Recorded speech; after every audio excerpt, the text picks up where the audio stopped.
And here there is one, procrastination. And this is very, very tricky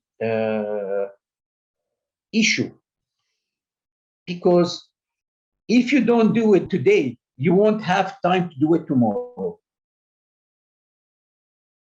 So you always should tell yourself, I can do it today. Don't postpone what you can do today till tomorrow, or don't postpone till tomorrow what you can do today. Because tomorrow there will be something urgent to do. And here I'm not saying about like you are trying to do something, working hard on something, and then you feel like, okay, I can't do it anymore. My mind is not, I'm not able to process information. I'm stuck. We say, okay, leave it till tomorrow. Tomorrow we can do it. What I'm saying here is like, if you are just putting stuff till tomorrow, okay, oh, I got some papers, my notes, and I need to like make the whole, put them in a file. Oh yeah, I don't want to do it. I'm tired. I will go home now. And then you will come back tomorrow. You have tons of papers you have to do, and you want to do this one. And in the evening, you can say, oh my gosh, I did not do this one. And it's the same. It's the same. Okay, my socket, electrical socket, fall down at home. Oh yeah, I'm tired now. I want to sit and watch some movie. I want to eat, have snack or whatever. I will do it tomorrow. That's what we are talking about. I'm not saying like if you're stuck in something and you try to do it, it didn't work out for you. In that case, yes, leave it until other time. But if you can do it, you are not tired, you are not dizzy, you have nothing else to do it today, okay? And if you can, divide the work into small pieces. Do a bit at a time, small thing at a time. Then it will be easier for you to get the whole picture in a while. And when this job will repeat, or if you have like a repeated action, it will become easier, okay? Because when you leave stuff, when you postpone stuff, the pressure builds up. And when you are under pressure of time, things will get more difficult. I know, like in Russia especially, like the people here are very good working under pressure. But the question is the quality of the final product is according to the expectations, or only we receive something working and that's it. So it is very important to do the work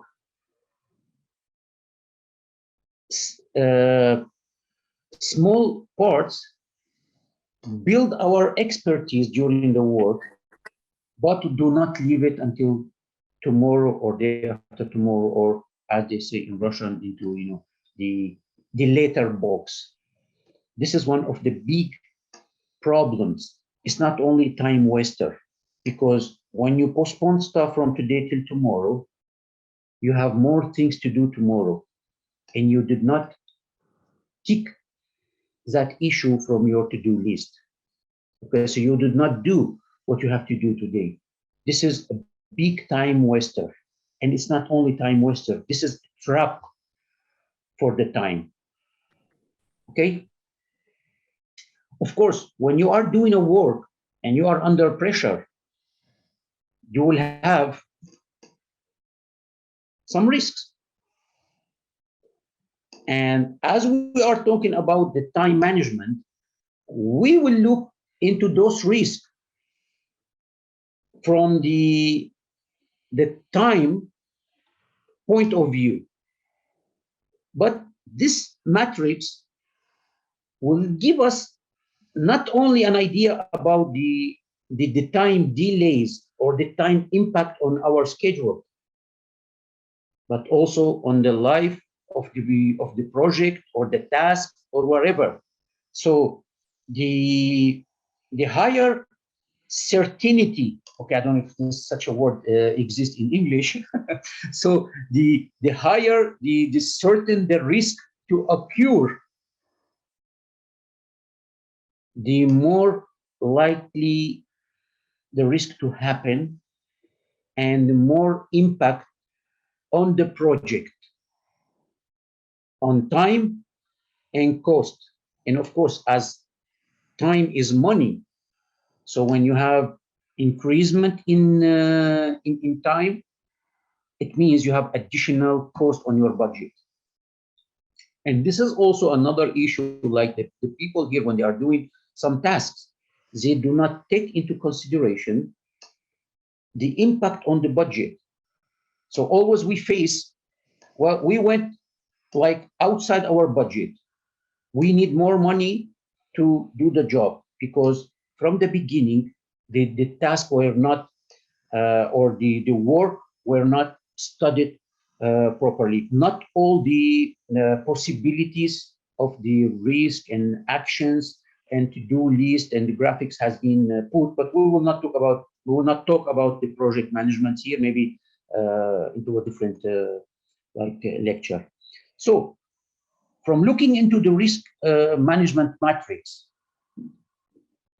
the lower of the risk to occur, the lower impact on the schedule and the lower impact on the budget. We have some points. So if 10% of those risks will happen, and it will have like an extreme impact on the project, we'll have like death casualties and stuff like that. The whole project can be, abandoned, canceled. Even 10% of those risks can happen. So this is very important. But again, this is part of the project management. So as we talked about the risk, what we have to do to identify the risks we have, we need to identify the risks. We need to identify who might be harmed and how. If this risk will occur or happens, what actions we have to take, and what kind of the actions and the measurements we need to implement so those risks will not happen. Of course, this will sound like for project management on a wide scale, but still we can look into small one. I'm doing my accounting, and my computer, I'm not using like a notebook.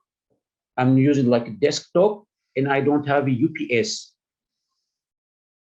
If electricity will goes off, I will lose all my work. So this a risk, especially if this is one of the issues like happen frequently. Yes, and I know like in Russia, we have very stable electricity, but still, if I'm working on a database, my yearly accounting, electricity goes off, I have to redo everything. So what measurement I can do? Save my work frequently, have a backup, have a UPS. Okay, so this is one of the risks. If this one will happen, I have to redo all my job. I might be late from submitting my tax declarations, and I will receive like penalties from the tax department. And sometimes those penalties, they go like two of the salaries of the accountant plus the salary of whatever. So yes, it is not a big issue. Nobody died. Yeah, but maybe the manager will come and shoot me. Who knows? So this is some of the stuff, like we need to identify the hazard or the risk we have, who would be harmed, how can this risk happens, and what will be the impact. We need to take like an adequate measurements to this one. And the very important issue, we need to report. We need to record the findings. It doesn't mean like I will come and wait until I lose the electricity to go to the man and say, oh, we should have installed like UPS. I'm not saving every like 2 minutes my job. It is not. This is not how it is done. The point here is like when we identify a risk or a hazard, we document, record those findings, and time to time, we come back and check those lists. Like we identified like, oh, we need to buy UPS. We bought UPS, and I come back after a while and say, oh, why we still have this one on our list? Why still mention like we need to buy UPS for our computers? We bought the UPS. We need to remove it. We found that, okay, we need to have a backup. All right. We are having backup for our software, but do we have enough disks for the backup? Yes. No. We need to, so time to time, we need to come back. And always we should remember, by ignoring the risks, they do not go away. So the risk, if there is a risk, and as Murphy's law, it happens.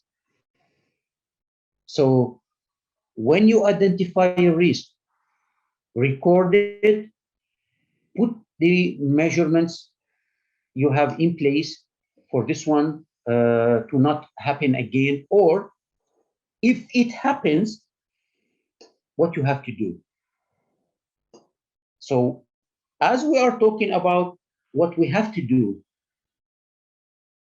I am giving you now a very strong instrument for taking a decision. This is we call the assessment square. The assessment square, go back here, maybe, no, okay. I do apologize for this one. I don't know why it's upside down. So this is part of your like personality improvement and decision-making improvement. If you want to take a decision, sometimes we take a decision like emotionally, without considering all the consequences. This instrument here will help us to take the proper decision. So what we do, we take a piece of paper, we split it into 4, and we need to write on the top left what we have if not happened. So I need to take a decision on something. If, like, I need to buy a car. If I don't buy a car, what I have? Oh, I have to use like public transport because I don't have a car. I have to use public transport. I have to leave the house early. I have to look for apartment closer to my workplace. I write those findings.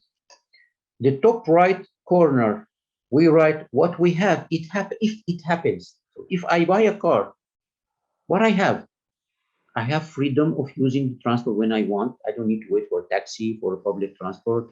I can take my family on a trip on wherever I want outside the city. We'll identify some of the stuff. The lower part is the don't. So lower left, what we don't have if not happened. So if I don't buy a car, what I don't have like traffic police penalties for parking, for overspeeding. I don't have accident like me getting into a car. I don't need to buy the casco insurance for the car because this will have financial impact on me. So this is one of I don't have if it not happen.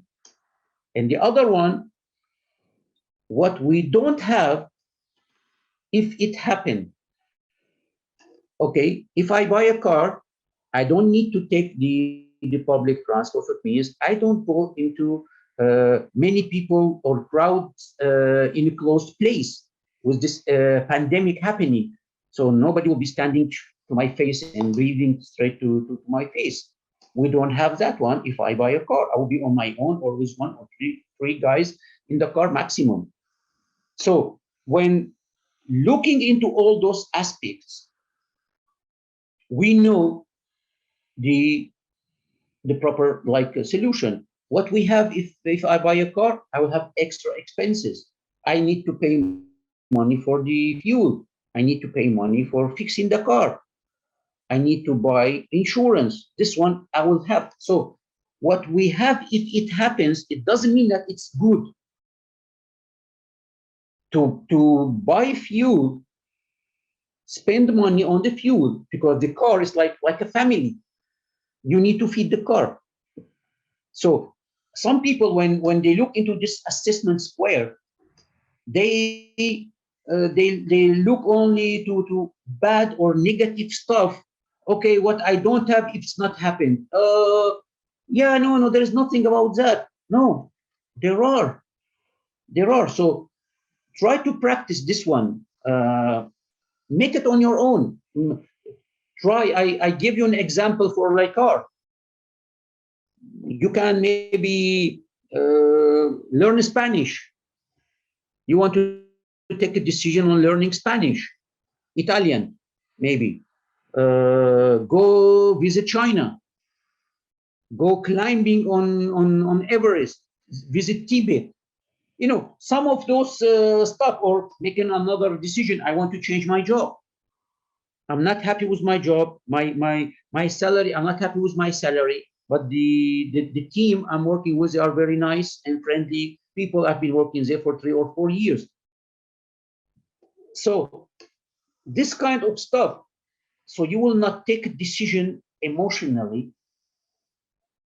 Put it on paper. So you'll be more focused, and you will take the decision in more sober way.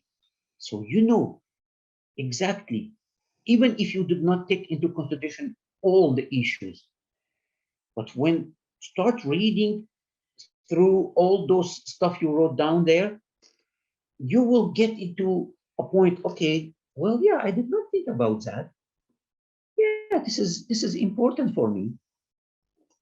So this is one of the instrument we use to spend time on writing this, like the assessment square. I call the assessment square, by the way. I don't know, it should have some name, but I call it the assessment square. So yes, you might spend time on this one, but spending the time for a properly engineered solution, because this is like the engineering of your solution, will get you into the proper decision.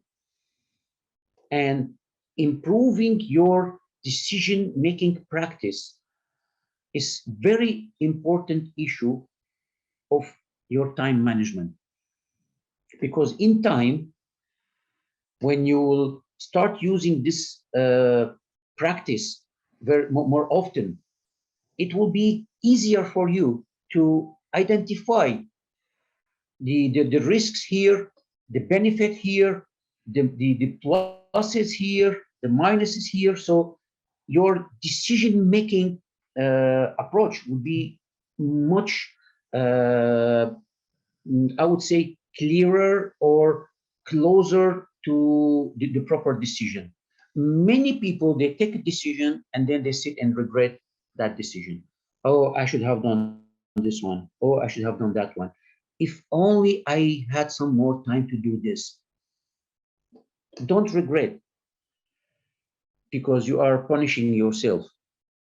We don't need to punish ourselves. We need to reward ourselves. So I advise you to use this method. as practice to improve your decision-making practice.